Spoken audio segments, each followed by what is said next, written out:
రోజాని త్వరలో అరెస్ట్ చేయబోతా ఉన్నాం, జైలుకి పంపించబోతా ఉన్నాం. ఆడదాం ఆంధ్రాలో పెద్ద అవినీతి చేశారు అని ఒక ఎల్లో మీడియా క్యాంపెయిన్ నడుస్తుంది. మీరు కౌంటింగ్ నెక్స్ట్ డే నుంచి స్టార్ట్ అయింది.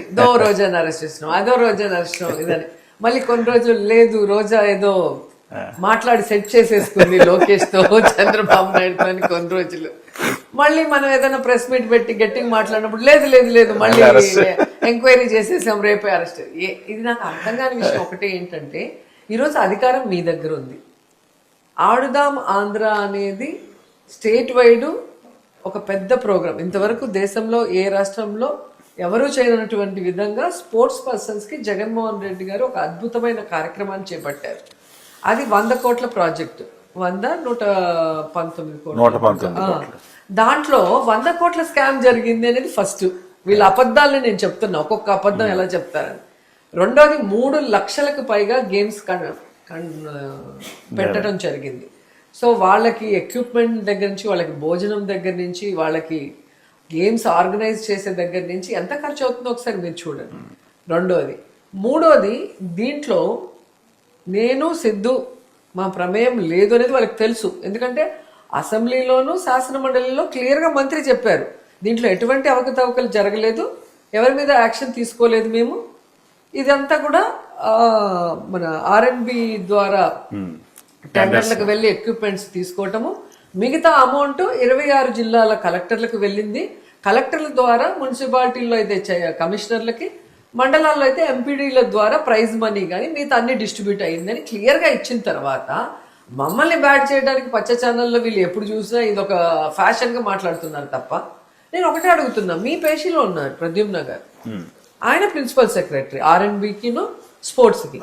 మరి ఆయన టెండర్లు వేసి ఆయన ఎక్విప్మెంట్ వచ్చిందా లేదా ఆయన చూసుకొని ఆయన డబ్బులు కలెక్టర్కి పంపించి కలెక్టర్లు చేశారా లేదా చూసుకున్న బాధ్యత ఆయన తీసుకున్నారు, మేం కాదు కదా. మరి ఆయన మీ దగ్గర ఉన్నాడు, ఫైల్స్ మీ దగ్గర ఉన్నప్పుడు మా మీద ఎందుకు దుమ్మెత్తి పోస్తున్నారు? అంటే నేను బైరెడ్డి గట్టిగా మాట్లాడతాము, కూటమి ప్రభుత్వ తప్పుల్ని ఎత్తి చూపిస్తాము కాబట్టి వీళ్ళ నోర్లు మూయించడానికి వీళ్ళు భయపెట్టాలి అనుకుంటారు. భయపెడితే భయపడే వాళ్ళమా బైరెడ్డి గారు, రోజా గారు? సో ప్రజలకి తెలుసు, కార్యకర్తలకు తెలుసు, మేము తప్పు చేస్తుంటే ఈరోజు ఇంత ధైర్యంగా మాట్లాడే వాళ్ళం కాదు. మీరు 5 సంవత్సరాలు ఎమ్మెల్యేగా, 2.5 సంవత్సరాలు మంత్రిగా విపరీతంగా 2 years మంత్రిగా విపరీతంగా దోచేశారు. విల్లాలు కొన్నారు, 5-6 విల్లాలు, కార్లు కొన్నారు, చాలా ఆస్తులు సంపాదించారని టీడీపీ సర్క్యులేట్ చేసే వాళ్ళ పర్సనల్ పేపర్ చూసారు. ఇదే ఆంధ్రజ్యోతిలో, ఈనాడులో వేస్తుంటే నేను సుప్రీంకోర్టు వరకు వెళ్లి వీళ్ళకి సినిమా చూపించాను.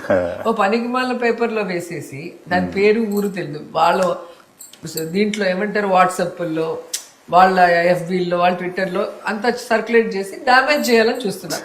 నేను సూటిగా ఎవరైతే నా మీద ఇది చేస్తున్నారో వాళ్ళకి చెప్తున్నా, ఈ ఇల్లులు ఎక్కడ ఉన్నాయి అవి నాకు చూపించండి, మొత్తం మీరే తీసుకోండి, నేను రాసి ఇచ్చేస్తాను.